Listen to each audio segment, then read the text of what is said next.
오늘 주시는 말씀은 로마서 8장 1절부터 13절까지 말씀입니다.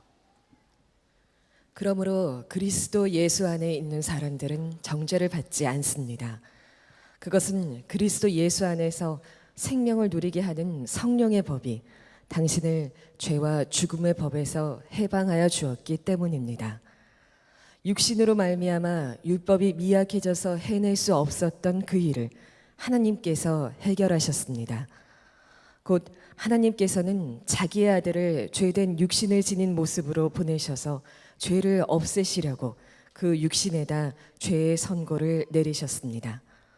그것은 육신을 따라 살지 않고 성령을 따라 사는 우리가 율법이 요구하는 바를 이루게 하시려는 것입니다. 육신을 따라 사는 사람은 육신에 속한 것을 생각하나 성령을 따라 사는 사람은 성령에 속한 것을 생각합니다. 육신에 속한 생각은 죽음입니다. 그러나 성령에 속한 생각은 생명과 평화입니다. 육신에 속한 생각은 하나님께 품는 적대감입니다. 그것은 하나님의 법을 따르지 않으며 또 복종할 수도 없습니다. 육신에 매인 사람은 하나님을 기쁘게 해드릴 수 없습니다. 그러나 하나님의 영이 여러분 안에 살아계시면 여러분은 육신 안에 있지 않고 성령 안에 있습니다. 누구든지 그리스도의 영이 없으면 그리스도의 사람이 아닙니다. 또한 그리스도께서 여러분 안에 살아계시면 여러분의 몸은 죄 때문에 죽은 것이지만 영은 의 때문에 생명을 얻습니다. 예수를 죽은 사람들 가운데서 살리신 분의 영이 여러분 안에 살아계시면 그리스도를 죽은 사람들 가운데서 살리신 분께서 여러분 안에 계신 자기의 영으로 여러분의 죽을 몸도 살리실 것입니다. 그러므로 형제자매 여러분, 우리는 빚을 지고 사는 사람들이지만 육신의 빚을 진 것이 아닙니다. 우리는 육신을 따라 살아야 할 존재가 아닙니다. 여러분이 육신을 따라 살면 죽을 것입니다. 그러나 여러분이 성령으로 몸의 행실을 죽이면 살 것입니다. 아멘. 하나님의 말씀입니다. 자리에 앉으시겠습니다. 여러분, 이번 주간 새벽 기도에 오셔서 우리 장로님들을 통한 하나님의 은혜를 특별하게 경험해 보시게 되기를 바랍니다. 또 장로님들 설교자로 5분 장로님 위해서 또 기도해 주시고, 이번 기회에 우리 교회 평신도들 안에 하나님의 부흥이 새롭게 일어나는 계기가 되기를 바랍니다. 그리고 내일 6월 1일은 매월 첫째 날 우리 교회를 위해서 기도하는 특별한 기도 날로 매번 우리가 지키고 있습니다. 여러분들에게 부탁드립니다. 교회를 위한 기도가 없이는 하나님의 교회가 제대로 세워지지 않습니다. 굉장히 귀중한 섬김이기도 합니다. 교회를 위한 한몸 기도회에 1시간씩 마가다락방에 오셔서 함께 기도해 주시기를 부탁을 드립니다. 오늘부터 로마서 8장을 강해하게 됩니다. 로마서 설교 자체가 굉장히 감동적이고 설교하는 저 자신에게도 은혜가 되는 일이지만 특히 로마서 8장은 더 그렇습니다. 루터교 경건주의 창시자인 필립 스페너는 성경을 한 개의 반지로 본다면 로마서는 보석이고 그 중에서 로마서 8장은 보석 중에서도 가장 반짝이는 초점과 같다, 이런 표현을 했고요. 마틴 로이드 존스 목사님은 우리 몸에 아주 귀하고 소중한 지체가 특별히 있듯이 이 로마서 8장은 성경 중에서 가장 환히 빛나는 보석이다 라고 그렇게 말을 했습니다. 그러니까 로마서 8장은 굉장히 중요한 성경이고 또 너무나 은혜로운 성경입니다. 어떤 분은 로마서 8장을 다 암송하시는 분도 계십니다. 성경 암송 중에 가장 많은 분들이 암송하는 성경이 이 로마서 8장이 그 중에 하나입니다. 그런 뜻에서 로마서 8장을 여러분과 같이 나누는 일이 저에게는 대단히 큰 기쁨이기도 합니다. 그러나 정말 성령의 도우심이 필요한 일이기도 합니다. 오늘 여러분들이 정말 성령의 역사하신 가운데 이 말씀에 하나님이 주신 은혜를 경험했으면 좋겠습니다. 이 로마서 8장은 시작부터 정말 놀라운 말씀을 우리에게 주시고 계십니다. 그것은 그리스도 안에 있는 자에게는 정죄함이 없다는 말씀입니다. 1절 말씀에 그러므로 그리스도 예수 안에 있는 사람들은 정죄를 받지 않습니다. 아주 직설적으로 표현하면 예수를 믿으면 어떤 죄를 지어도 그는 심판받지도 않고 지옥에 가지도 않고 그는 하나님의 자녀의 지위를 잃어버리지도 않는다 하는 것입니다. 정말 믿어지지도 않는 말씀이잖아요. 예수를 믿기만 하면 어떤 죄를 지어도 하나님이 절대 그를 정죄하지 않으신다. 여러분, 우리가 이렇게 놀라운 은혜를 받고 있다는 말인데, 이 말씀은 또 하나 우리에게 가르쳐 주는 것이 예수를 믿어도 우리가 죄를 지을 수 있다는 사실에 대해서 말씀해 주고 있습니다.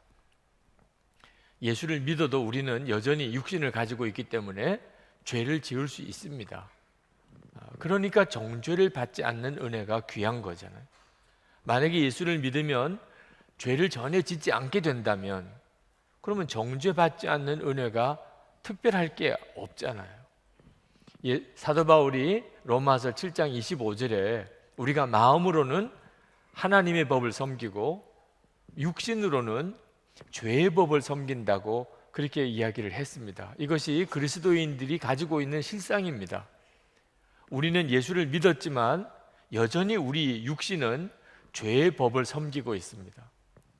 그러나 우리 마음은 달라졌습니다. 우리의 마음에는 성령께서 오셨기 때문에 우리가 마음으로는 이제는 하나님의 법을 즐거워하고 하나님의 법을 섬깁니다. 그래서 예수를 믿는 성도 안에는 내적인 갈등이 굉장히 강하게 일어납니다. 성령의 역사하심과 육신의 역사가 주도권 싸움을 하게 되는 겁니다. 그래서 성도들이 예수를 믿고 난 다음에 죄에 대해서 더 고통을 경험하는 것도 바로 그 까닭입니다. 그러나 성도 여러분, 정말 믿으시기 바랍니다. 오늘 말씀 그대로 우리가 예수 그리스도 안에서는 절대 정죄함을 받지 않습니다. 하나님은 우리를 죄 지었다고 절대 버리지 않으십니다. 심판이 없습니다. 우리에게 2절 말씀에 그 이유를 말씀하고 있습니다. 그것은 그리스도 예수 안에서 생명을 누리게 하는 성령의 법이 당신을 죄와 죽음의 법에서 해방하여 주었기 때문입니다. 우리가 예수 믿기 전에는 죄와 죽음의 법의 지배를 받았습니다. 그 말은 죄 지으면 죽는다. 죄 지으면 반드시 죄값을 치른다. 죄 지으면 그는 지옥이다. 이것이 예수 믿기 전에 우리에게 적용되는 법입니다. 그런데 예수를 믿으면 법이 바뀌어 버립니다. 예수 그리스도 안에서 생명을 얻게 하는 성령의 법이 이제 우리에게 적용이 됩니다. 그 말은 무슨 뜻이냐면 예수님께서 저와 여러분의 모든 죄를 지시고 십자가에서 죽으셔서 우리는 속죄함을 받았습니다. 그리고 하나님의 성령께서 우리 안에 오셔서 우리를 친히 이끄십니다. 그래서 우리는 더 이상 이제는 죄의 종노릇 하지 않게 된 겁니다. 그래서 하나님이 우리를 더 이상 죄로 정죄하지 않으십니다. 율법을 하나님이 우리에게 주셨을 때 하나님의 뜻은 이 율법대로 살아서 모든 사람들이 다 의롭게 되어지는 것입니다. 그러나 율법으로는 도무지 우리가 의로워질 수가 없었습니다. 그래서 예수님의 십자가와 성령의 역사로 이 일을 이루신 것입니다. 율법의 요구를 완전히 이루어내셨습니다. 우리가 의로운 사람이 된 겁니다. 3절 4절 말씀에 육신으로 말미암아 율법이 미약해져서 해낼 수 없었던 그 일을 하나님께서 해결하셨습니다. 곧 하나님께서는 자기의 아들을 죄된 육신을 지닌 모습으로 보내셔서 죄를 없애시려고 그 육신에다 죄의 선고를 내리셨습니다. 그것은 육신을 따라 살지 않고 성령을 따라 사는 우리가 율법이 요구하는 바를 이루게 하시려는 것입니다. 여러분 모두는 정말 행복한 사람입니다. 생각할수록 행복한 사람입니다. 이런 은혜를 받고 있으니까 우리가 어떤 죄를 지어도 하나님은 우리를 정죄하지 않으십니다. 정말 믿어지지 않는 은혜이잖아요. 여러분들이 이 은혜 안에서 정말 행복하게 사시게 되기를 축복합니다. 네. 그러나 이 정죄함이 없다는 이 은혜가 요즘에 아주 논란이 되고 있습니다. 이 정죄함이 없다는 이 은혜 때문에 지금 기독교가 굉장히 난관에 처해져 있습니다. 이게 왜 이런 일이 벌어진 거죠? 사람들의 마음에 깊은 상처를 주고 많은 사람들이 정말 깜짝 놀랄 만한 그런 죄를 짓고도 나는 용서받았어. 하나님이 나를 정죄하지 않으셔. 나는 의로운 자야. 이런 그리스도인들이 생겨난 겁니다. 자, 세상 사람들이 보기에는 이건 정말 정상이 아닙니다. 아니, 분명히 자기가 잘못을 했으면서, 자기가 분명히 많은 사람들에게 실망을 주고 상처를 주었으면서도 자기는 용서받았다. 나는 하나님이 의롭게 하셨다. 나는 이제 정죄받지 않는다. 이런 식으로 정말 오리발을 내미듯이 하는 이 그리스도인들의 모습을 보고 예수 믿는 사람들은 다 사기꾼이다. 다 위선자다. 다 거짓말장이다. 이렇게 지금 막 사람들의 마음이 들끓는단 말입니다. 이 정죄함을 받지 않는다는 이 놀라운 은혜가 그렇게 하라고 하시는 것일까? 이것이 오늘 우리의 큰 숙제입니다. 오늘 이 말씀을 여러분들에게 정말 드려야 할 이제 순서가 된 것 같습니다. 여러분, 정죄를 받지 않는다 하는 이 은혜는 교리로만 이해하면은 이런 식으로 이상하게 변질되고 맙니다. 분명히 성경은 예수 그리스도 안에서는 정죄를 받지 않는다고 말씀했습니다. 그런데 이것을 그냥 교리 지식으로만 알고 나는 죄를 지어도 나는 다 용서받았어. 나는 잘못했지만 하나님이 나를 의롭다고 인정해 주시고 계셔. 이런 식으로 받아들이는 것은 이건 교리로만 알고 있는 것입니다.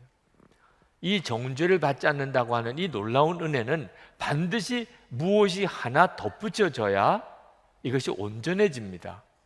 그게 뭐냐면 성령 하나님께서 우리 안에 오셔서 우리를 친히 이끌고 가신다고 하는 것이 전제가 되어야 됩니다. 그때 정죄를 받지 않는다는 은혜가 되는 겁니다. 나는 다 용서받았습니다. 하나님이 나 용서해 주셨습니다. 나 이제 부끄러운 거 없습니다. 이렇게 말하는 것이 확신이 아니고 그 사람 안에 성령께서 역사하시는 증거가 없는 정말 이상한 믿음이 되어버린 겁니다. 물론 예수 믿는 사람도 죄 짓습니다. 여전히 육신이 있기 때문입니다. 그때마다 하나님이 나를 정죄하지 않으신다는 믿음을 가지고 그 죄에서 이겨나는 일은 중요합니다. 그러나 항상 내 안에 계시는 성령께서 나를 이끄심이 드러나야 됩니다. 그는 죄 짓고도 뻔뻔하게 고백도 하지 않고 회개도 하지 않고 그리고 자기는 다 용서받았다고 말하는 것은 그 사람 속에서 성령님이 역사하시는 것을 도무지 알 수가 없는 일입니다. 정말 성령님을 모시고 사는 사람은 지극히 겸손합니다. 하나님 앞에서 용서받았지만 사람 앞에 잘못한 것에 대해서 그는 진실이 회개하고 그리고 참회하는 모습이 분명히 드러나야 맞습니다. 그는 다시는 죄와 상관이 없는 삶을 살고 그리고 그는 자기 스스로도 다른 사람을 용서하고 그리고 정말 감사의 삶을 살고 그리고 죄와 상관없는 삶을 사는 것입니다.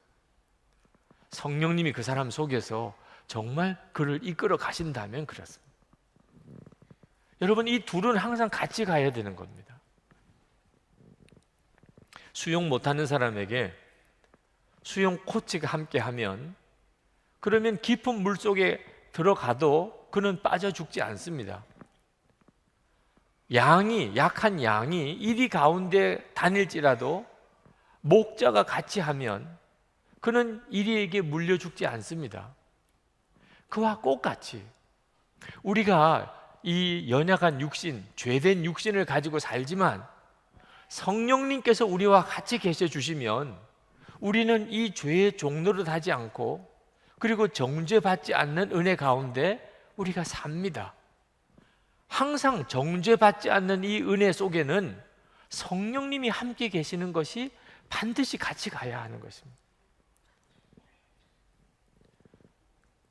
그러므로 우리는 무엇보다도 성령님에 대해서 눈이 뜨여야 됩니다.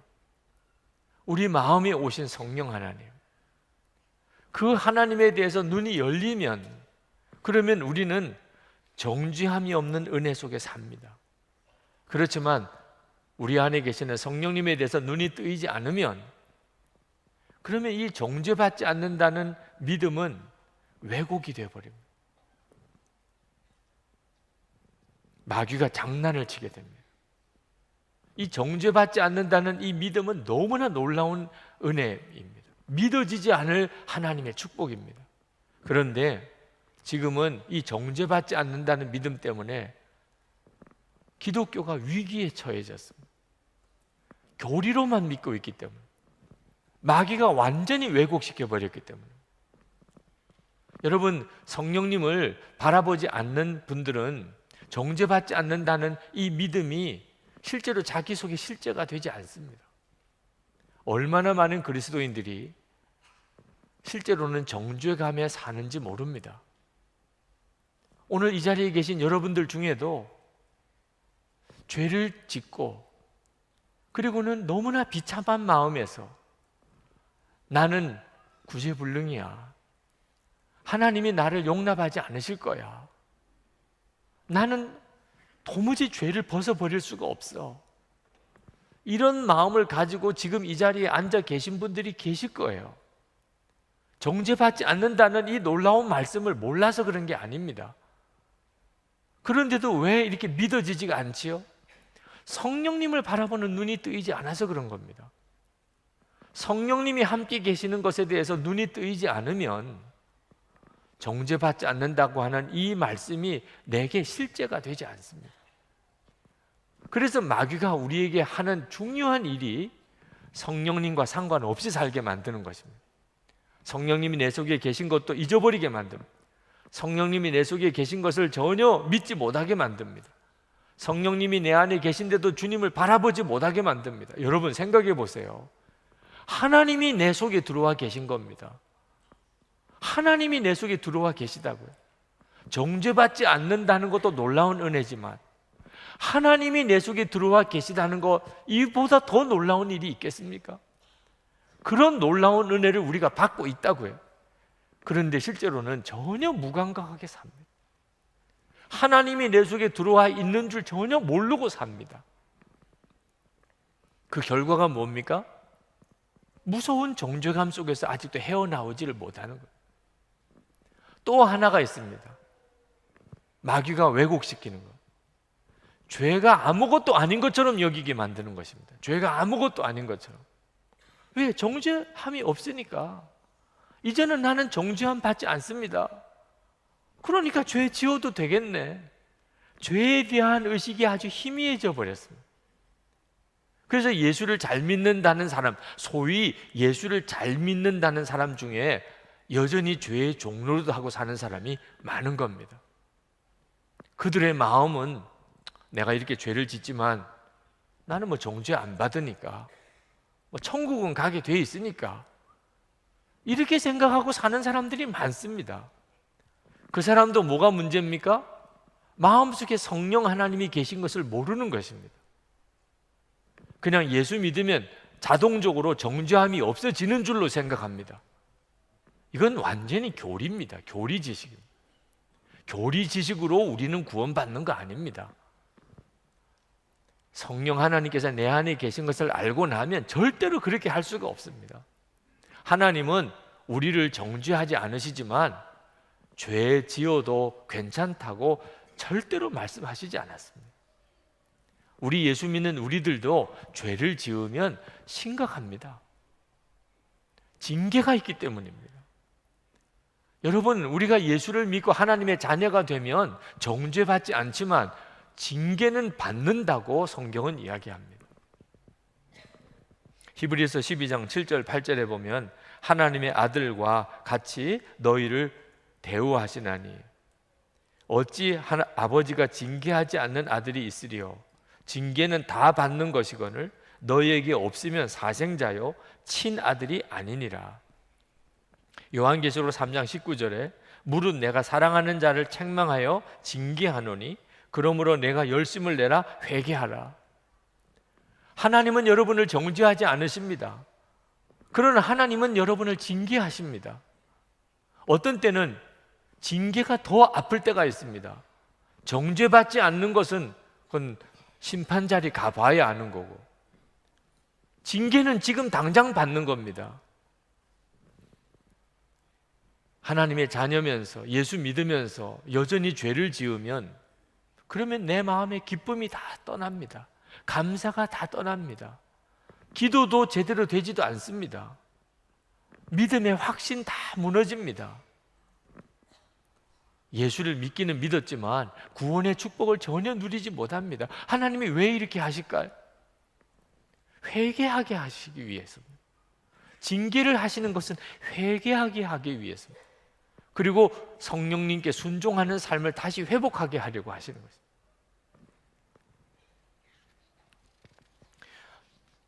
수영 못하는 사람이 더 이상 깊은 물에 들어가도 죽지 않는 것은 수영 선수인 코치가 함께 하기 때문입니다.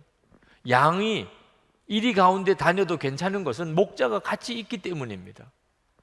역시 우리도 마찬가지입니다. 우리가 정죄받지 않는 은혜를 누리는 것은 우리 안에 오신 성령님 때문입니다. 성령님이 우리 안에 계신 것에 눈 뜨지 못한 사람은 정죄받지 않는다는 이 말씀이 그 삶을 바꾸지 못합니다.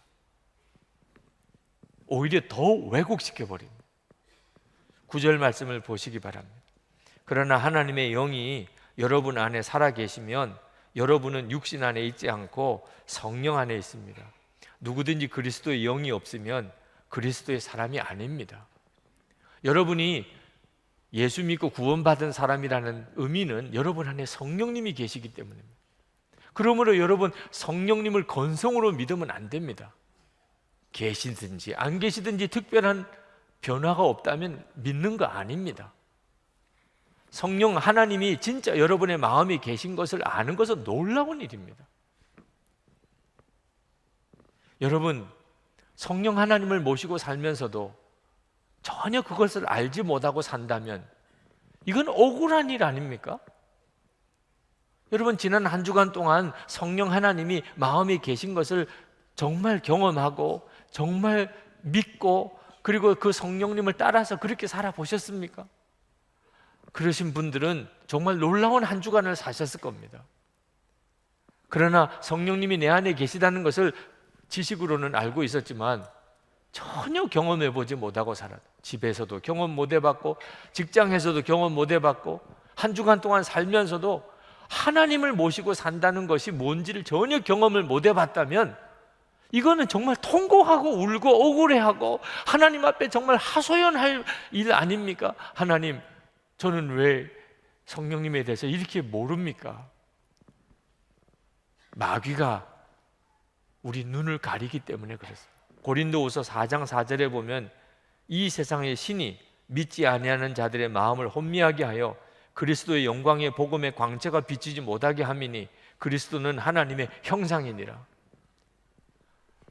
여러분, 오늘 이 세상 신이 여러분의 눈을 가리워서 여러분 안에 성령 하나님이 와 계시다는 것을 알지도 보지도 못하게 만드는 것에서 여러분들이 다 벗어나게 되기를 축복합니다. 여러분, 떼내십시오. 여러분의 눈을 가리워서 성령 하나님을 모시고 살면서도 전혀 바라보지 못하게 하는 그 세상의 신이 가리고 있는 것을 떼내시기 바랍니다. 언제까지 성령님을 모시고도 성령님을 전혀 바라보지 못하고 느끼지도 못하고 그렇게 살겠습니까? 성령님의 역사는 어떤 기적이나 놀라운 사건으로 경험되는 것만 아닙니다. 아무것도 아닌 것 같은 내 생각 속에 지금 성령님이 역사하십니다. 성령님의 역사는, 성령님이 내 안에 오신 증거는 가장 먼저는 내 생각의 변화를 통하여 경험하는 겁니다. 5절 말씀을 보세요. 육신을 따라 사는 사람은 육신에 속한 것을 생각하나 성령을 따라 사는 사람은 성령에 속한 것을 생각합니다.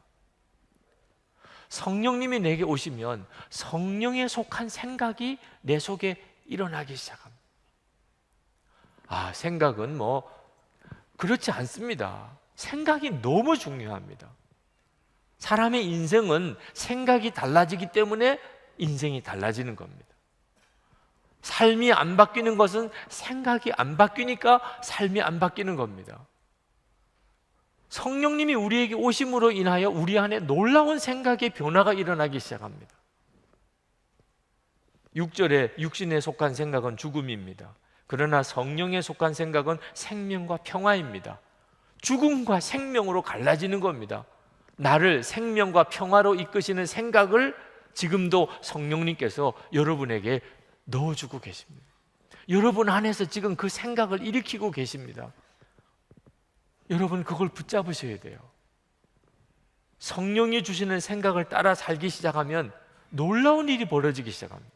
이제 로마서를 읽어보십시오. 이 부분부터, 이후부터 성령님께서 우리 안에 얼마나 놀라운 일을 이루어 가시는지가 계속 나옵니다. 청교도 목사였던 존 버니안 목사님이 개신교도라고 하는 이유 때문에 감옥에 투옥이 됐습니다.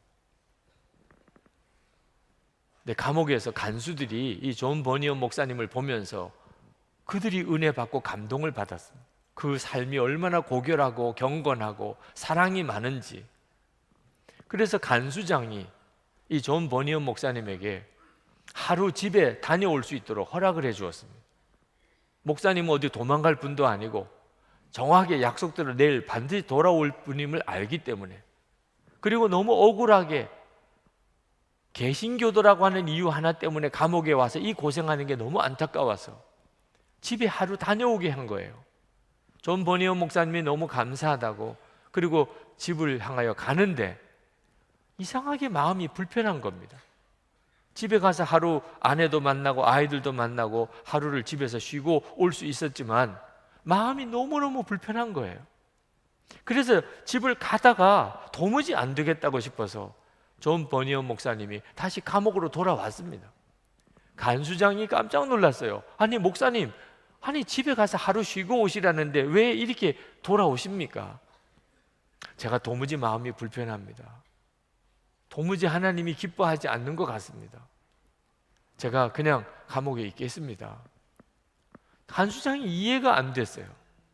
근데 그때 왕이 보낸 사찰단이 그 감옥에 도착을 했다는 거예요.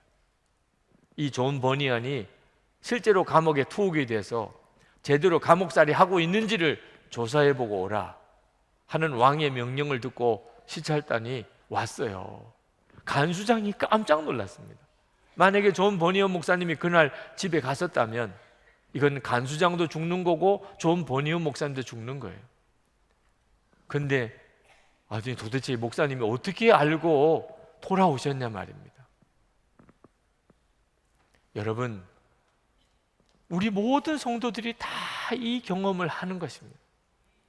우리 안에 성령 하나님이 오셔서 이제는 성령에게 속한 생각을 우리에게 주심으로 우리의 길을 이끄십니다. 생각 속에서 역사하시는 성령님을 아는 것은 정말 흥분된 일입니다.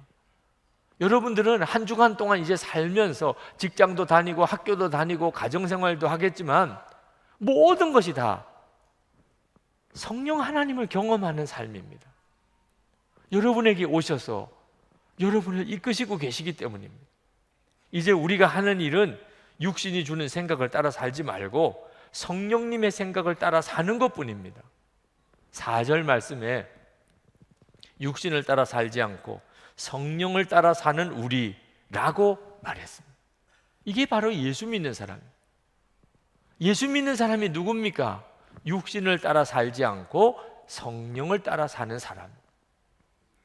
우리가 이렇게 살기 시작하면 정죄함이 없는 은혜가 우리 가운데 계속됩니다. 정죄함이 없는 은혜는 우리가 육신을 따라 살지 않고 성령을 따라 사는 가운데 우리 가운데 누려지는 것입니다. 성령님의 마음이 임하셨다고 저절로 성령님을 따라 사는 거 아닙니다. 성령님의 마음이 임하셨지만 육신을 따라 살 수 있습니다. 여러분도 그렇게 살아보시지 않았습니까? 우리가 계속 육신을 따라 살면 영적으로 완전히 강팍해집니다. 나중에는 성령의 인도하심을 전혀 느끼지 못합니다. 처음에는 성령의 근심을 느끼다가 나중에는 그것도 거의 느끼지 못합니다. 마음이 굳어져 버려서. 그러다가 죽은 자들 사이에 잠든 자처럼 살게 돼버립니다. 세상은 영적으로 죽은 사람들, 예수를 믿는데도 세상 사람들하고 똑같이 사는 겁니다. 그게 얼마나 무서운 줄 아십니까? 그렇게 살다가 주의 날이 덫과 같이 임합니다.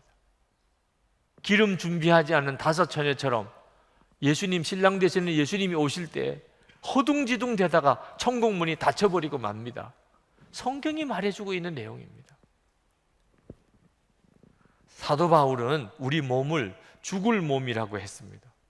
11절에 예수를 죽은 사람들 가운데서 살리신 분의 영이 여러분 안에 살아 계시면 그리스도를 죽은 사람들 가운데서 살리신 분께서 여러분 안에 계신 자기의 영으로 여러분의 죽을 몸도 살리실 것입니다. 여러분, 우리가 가지고 있는 이 육신은요, 죽을 몸입니다. 죽을 몸. 실제로 경험해 보면 알 수 있지만 얼마나 더럽습니까? 얼마나 이기적입니까? 얼마나 인색합니까? 얼마나 고집이 셉니까? 우리 자신이지만 어떤 때는 정말 부끄럽기 짝이 없잖아요. 그게 우리 속에 있는 이 육신의 역사입니다. 그래서 죽을 몸이라고 한 거예요.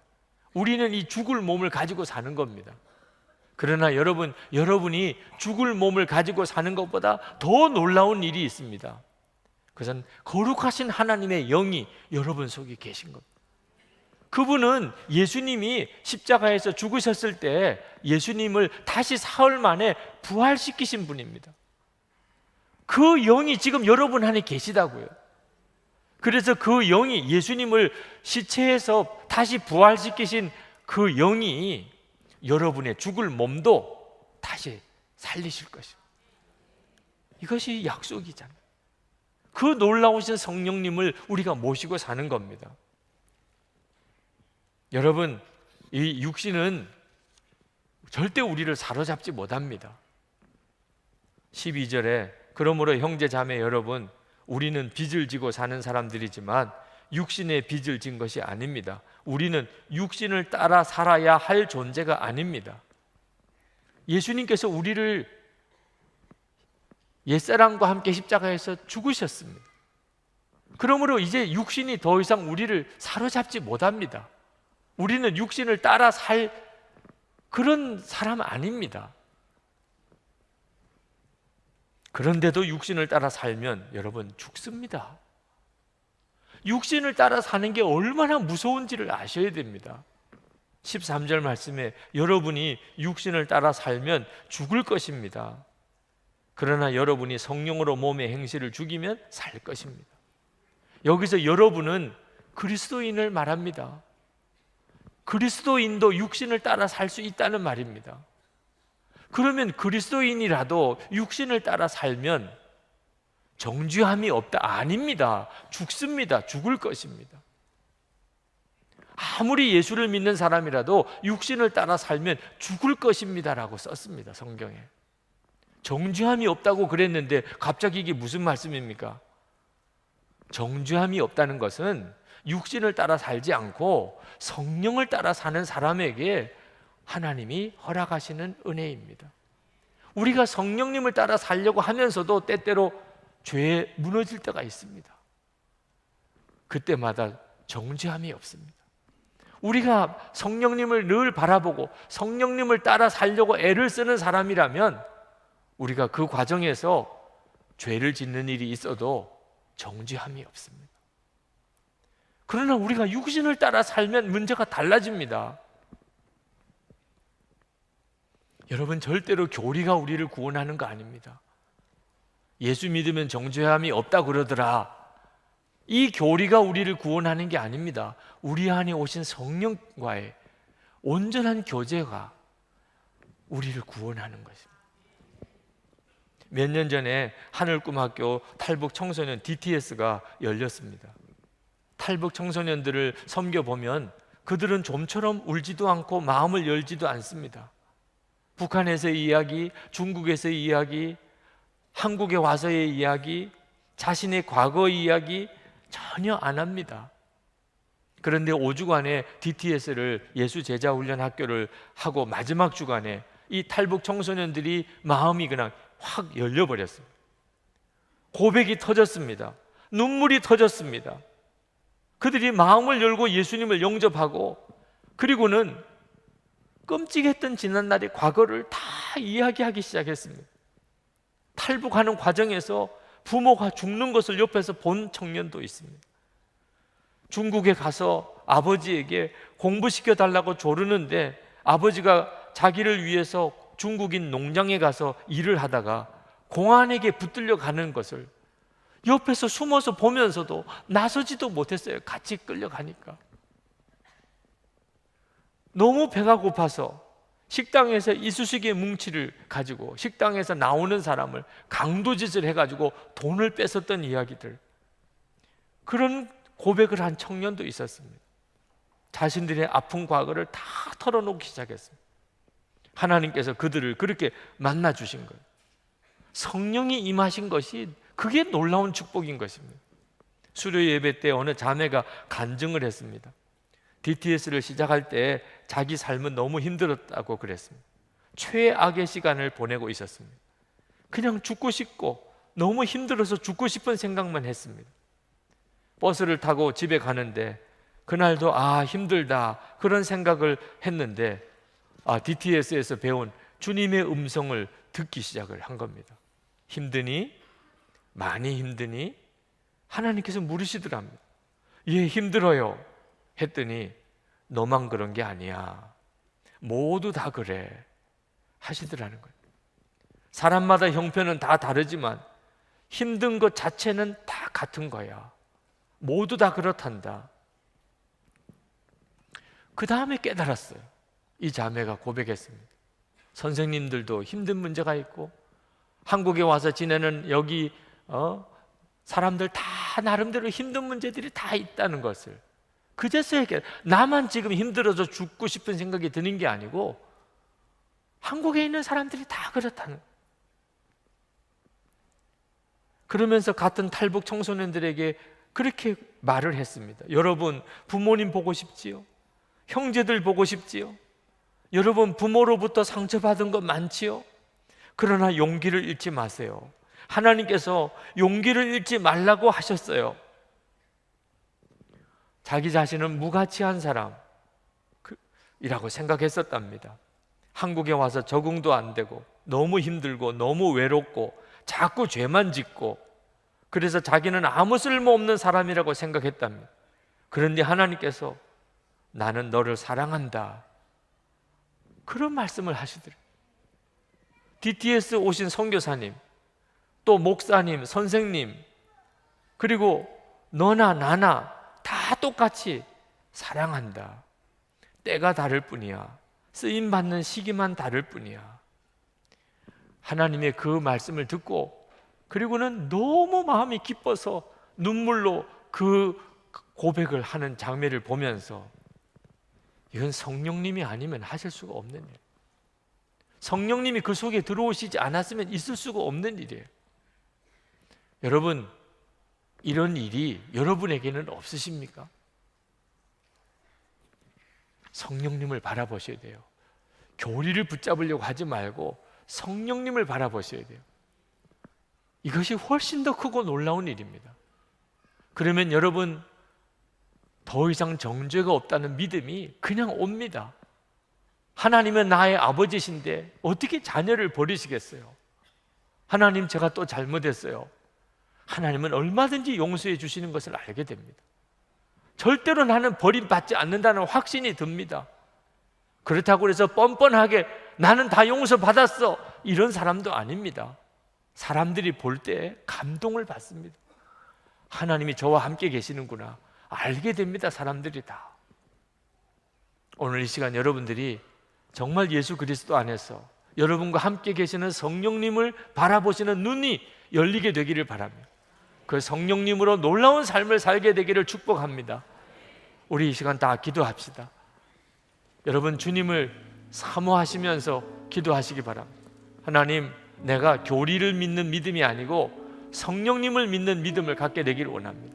하나님이 내 속에 오셨다는데 그 엄청나고 놀라운 역사를 실제로 내가 경험하고 살게 되기를 원합니다. 역사해 주옵소서. 기도하십시다.